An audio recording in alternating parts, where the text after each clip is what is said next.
Good to see you, Steve Mariucci. Hi, Rich. What's up, Steve? This is awesome. Look at this place. This is fantastic. Thanks, Mooch. I was walking in out of the car, and I see all these televisions outside everywhere. Yeah. And there you are. I said, oh, my God, here we go again. Yeah, this is a fabulous facility here. Yeah, the DirecTV people nailed it. And then, you know, we're available on NFL Now also, so people are streaming it on phones or they're watching it on connected devices, even internationally. And they're tweeting out, they just tweeted out the caller who was snoring. Of all the things that NFL Now is tweeting out links to, they tweeted out the caller we took in his snoring law. Did that actually happen? Yeah, they put a link up. We just put it out there. We had a caller, Mooch, last hour. We took the phone call, and there's some Z's on the other end. They're snoring. Yeah. How about the fourth grade teacher, Rich? How about that, Mooch? She said I was a model. I was model. She passed you along to fifth grade without any reading skills, too, didn't you? Yeah, that's good. Oh, Mooch, you're the best. I remember my fourth grade teacher, Sister Anatolia. Okay, go ahead. Sister Anatolia? Yeah, I had nuns, Catholic school, right? What happened? What do you mean, what happened? Did they wrap the knuckles? Did you get the Yeah. We used to keep score, you know, and the Catholic schools are the best. My kids go to Catholic schools, but not a lot of nuns anymore, right? Yeah. But really, the nuns would be in place of your parents. And if you misbehaved, whack, you need to get it. Oh, yeah. So we kept score. You get 5, 2, or 1 points in a day.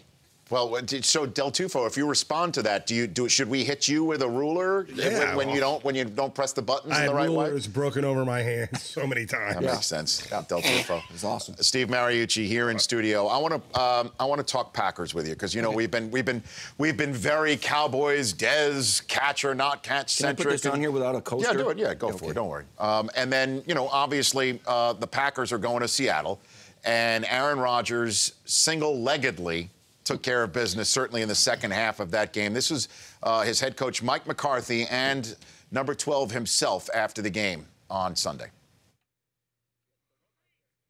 Well, I thought he played huge today. I mean, his performance in the second half, you know, everybody wants to compare performances. I mean, that's as good as it gets. I mean, what he's done in this stadium the last 2 games with the condition of his calf is spectacular. I had an idea going in of what I'd be able to do, but it changed a little bit after the throw to Andrew. It was a little stiffer than I thought it would be. Well, I think I got 120 minutes left in me, so I'm going to do everything I can to make sure I can play all those minutes. 316 yards and 3 touchdowns on one leg, and he mentioned that throw to Andrew. That was what gave them an initial lead that they would eventually lose to Andrew Quarles, where he hopped twice on his good leg after releasing the football. And we saw him at the end of the half as well, sort of hop, skip, and a jump his way down the field, Steve. Where do you rank a performance like the one we saw from Aaron Rodgers yesterday? This is right up there with Willis Reed. Remember that? Were you alive in 1970? I was a Knicks fan. I was 70. How old were you? 1. I was watching that game. You were still. Yeah. Okay, so he started off that game slowly, and all the reports prior to the game were that he's fine, he's going. He didn't practice much, but he's going. Right. He wasn't fine. He was hurting. And he just said that he learned that he was hurting when he had to move a little bit, and he went, whoa, and he threw the touchdown. But you know what? That guy right there is tougher than we think. His last 10 passes were complete. When they were behind, he had to drive the field and go ahead 26-21. And he was hurting. We all knew that. And he was moving out of the pocket a little bit at the end just because of necessity. But that guy right there is mentally tough. He's physically tough. And you know what? He's going to be hobbled against Seattle, too. He's not going to practice. There's just not enough time for that thing to recover. A torn calf muscle. Right. So he's going to have to go in there and play well against the best defense in the league. And remember the last game they played against Seattle, he eliminated Richard Sherman's side completely. On purpose. On purpose. Now, but what won't happen, though, as what happened on Sunday, is Seattle's not going to come out with 2 high safeties. No. And because Dallas sort of had to kick the tires a little bit, if you will, to see if he was going to be the Aaron Rodgers coming out of the pocket. And instead, they just tested it out. So they Eddie Lacy'd their way down the field. They did. And then he popped one into Quarles on his one good leg. And then Dallas changed the game from there on out. That's not going to happen against Seattle. It's not. And a completely different defense. First drive, the Packers went right down playing smash mouth with Eddie Lacy against their nickel front, okay? Right. Which was very smart. And I said, they're going to do this the whole game unless Rod Marinelli changes up. Well, Rod started blitzing him a little bit. He did. He did, but and Aaron, that's dangerous because Aaron Rodgers is the best quarterback against blitz in the league. And did it work? No, they didn't sack him, but he threw some bad balls, okay? But it was one of those games, it was a little cat and mouse until the very end when he had to just improvise a little bit, you know. How about Devontae Adams? These rookies are stepping up for Aaron Rodgers. He's got a rookie center. Devontae Adams is a rookie. The tight end, Richard Rodgers, you know, they're both from Cal. Are you kidding me? From Cal Rodgers guys. Sure. Another rookie. And he's just carrying that team on his shoulders right now. So, but what does Steve Mariucci here in studio, what does happen against Seattle, though, Oof. on one leg? Yeah, it's hard. I mean, he's going to be under duress like crazy, even with a Sure. 4-man rush. right. You know. Because that's what they do. They don't, how often does Seattle blitz? Some, but not, they'll mix it. Dan Quinn will mix it, but they have enough pressure. They have enough defensive linemen that can just go. And so most of their pressure comes from 4. It also helped that Peppers made that play on DeMarco Murray. They called the right play against the right defense, and they had, as Marshall said, you know, that was a touchdown. Would have been a touchdown. Would have been a touchdown. Troy Aikman said he would have hit his head on the goalpost. You know, that's why you pay big money in free agency. You hope that those kind of guys that get paid a little bit make a game-changing play somewhere along the line that equates to a win. And there it is. That acquisition right there of Julius Peppers causing that fumble was, that's why we did it. Right. Now here comes Seattle against that defense. What do you make of the Seattle offense, right? Because we know it's beast mode related. We know that. And then sometimes we see Russell Wilson running out of necessity. And then we see him throwing some balls like he threw to Curse. It was a dime. And the ball that he threw to Baldwin sort of floated in the air a little bit. It doesn't. Let's just put it this way: it's not much artistic merit on this side of the football for Seattle, but it works. And Russell Wilson is as good as they come, as far as I'm concerned. But what do you think of Seattle's offense moving forward? Darrell Bevell has probably a mindset that we probably can score 21 points and win most of our games or all of our games, just about, because we play so good on defense. So he can be a little conservative. He can be let's just not screw this up mentality. Beast mode is fun to watch. Russell Wilson is fun to watch. I don't know how he does it. Doug Baldwin would probably get mad at me for saying that receiving core is just average at best. Curse was a walk-on at Washington, okay? A free agent over there, and he's climbed the ladder to be the number 2 guy. And all of a sudden he's productive. How does that happen? I don't know. You know, if you give Russell Wilson more weapons, you know, he had Golden Tate, right?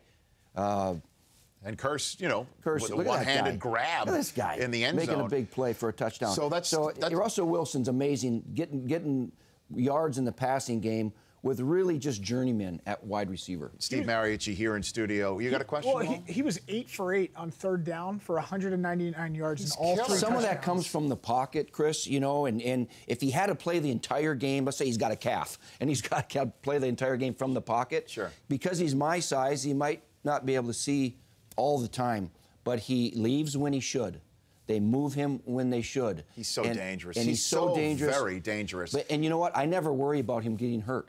Never. He takes care of it. He's so smart. He takes care of the ball, takes care of himself. You could have, some of the smartest quarterbacks in the history of our game playing this weekend with Rodgers. You've got Luck, Brady, who is he from Michigan? Yes. And obviously Peyton is now out, the king of playing neck-up football. And Russell Wilson, I would absolutely put him in this category. Peyton Manning, what did you see? Did you see a hobbled quarterback, or did you see an aging done quarterback yesterday, Steve? You know what? We've enjoyed watching Peyton for so long, and he's a football fanatic. He loves to practice. He loves camp. He loves the Pro Bowl. He loves everything. Just let me have a ball and a film and let's go.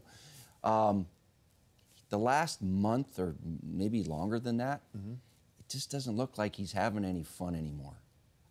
It looked like he's so driven, and then he hasn't had as much team success as he expected, nor personal success as he expected. Interesting. You said he didn't look like he's having fun. He looked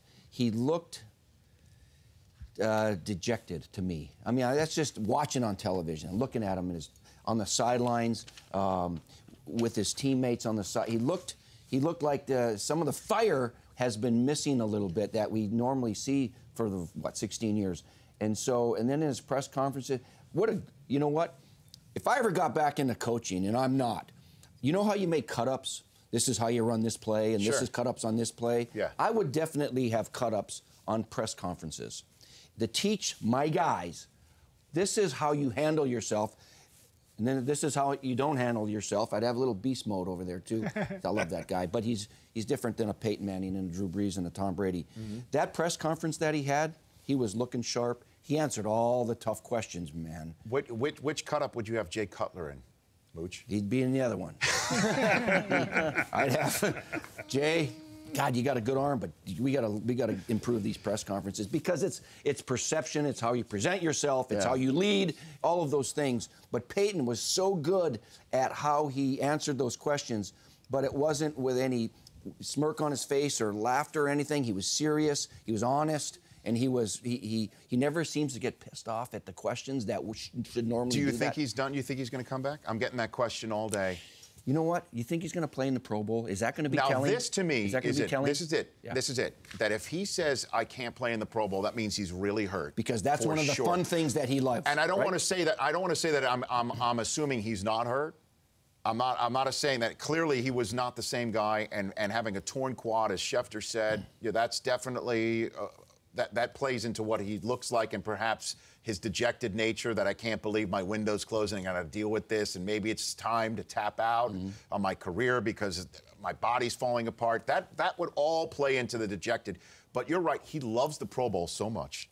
I mean, that's a vacation for him. If he says no to the Pro Bowl, that's telling. It's very telling. But I still believe he's going to take a break. He's going to come back, unless there's wholesale coaching changes there. If there's all sorts of turnover there in Denver, if the coordinators are gone, and there's even rumors about John Fox, I think he might just say, you know what, it's more than that, though, Rich, too, because, Adam Gase could be gone, right? Right. But how about some of his teammates? You got some unrestricted free agents in Demaryius Thomas and Julius Thomas, my X factor. You got some guys. You got some guys. Can they keep that good team together? Does it take a step back? Change in coaches, and every year you get older, this generation gap with these new guys coming up is further and further. That's what Favre told me. He said it was crazy because the older I got, these guys were like the age of my daughter, and it was really weird. Yeah. And so Peyton's getting to that. Peyton Manning one and done in the playoffs nine times in his career. How many times has Tom Brady gone to the AFC? And that doesn't sound good, Lord, and I'm not defending him, but some of those were second round against really good teams, right? And he gets his team to a bye, so you're right. Steve Mariucci is here in studio. When we come back, we'll talk about the Ravens-Patriots contest and receivers reporting as ineligible. And to join us for that conversation, Mike Pereira is going to come out. Okay. So we're going to talk about that because, John Harbaugh went all sorts of nutty. I know it. I would, too. I think the competition will go all sorts of nutty. We're going to talk about that with Steve Mariucci right here in studio. And then after that conversation, Bobby Wagner of the defending world champion Seattle Seahawks will phone in to the Rich Eisen Show. That will also take your phone calls at 844-204-RICH. And for the TV-only audience, and for the radio audience, you'll have to go to richeisenshow.com for this exclusive look at Mike McCarthy's play sheet to determine who he was referring to as New York Bozo. Who might have been New York Bozo? That's coming up. The Rich Eisen Show, weekdays at noon Eastern. On Audience.